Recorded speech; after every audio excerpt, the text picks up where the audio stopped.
एक कुम्हार था,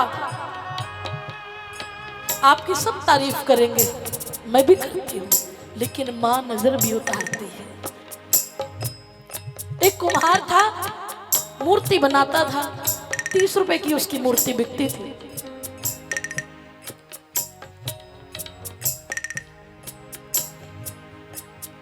बेटा बड़ा हुआ, उसने भी मूर्ति बनानी शुरू की, पिताजी से सीखी।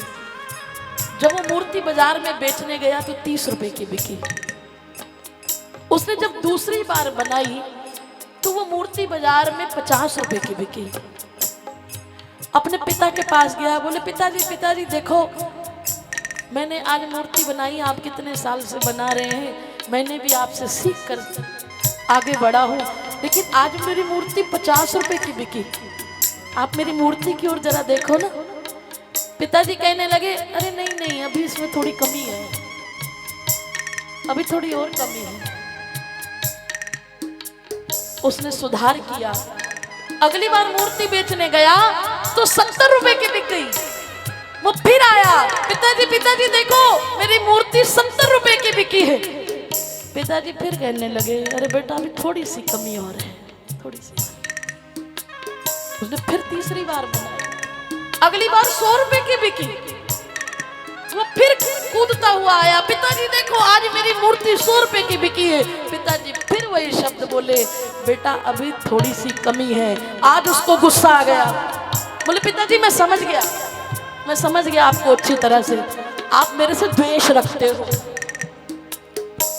आपके मन में ईर्ष्या है, आप इतने सालों से बना रहे हो, आपकी मूर्ति 30 रुपए की बिकी, मेरी 100 तक की बिक गई, लेकिन आपने आज तक तारीफ नहीं की।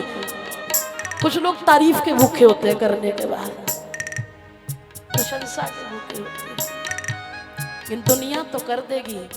पिताजी ने कंधे पर हाथ फेरते कहा, बेटा एक बात कहूं, मुझे तेरे से क्यों जलन होने लगी बेटा?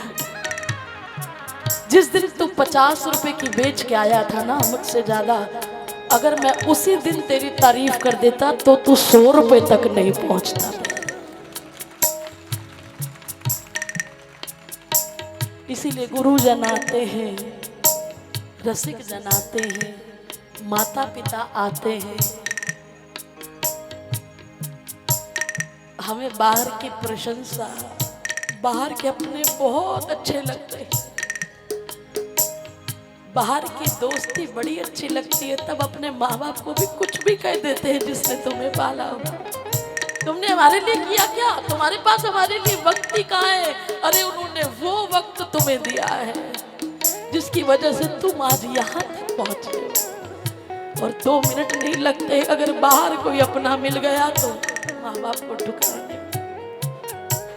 तो बात प्यारे मैं यही कहूंगी, खाली हम लोगों को, मैं भी आपके बीच में हूँ, मुझे भी संत यही समझाते हैं, मैं अपने बच्चों को यही समझाऊंगी कि केवल इतने में शांत मत रह जाना।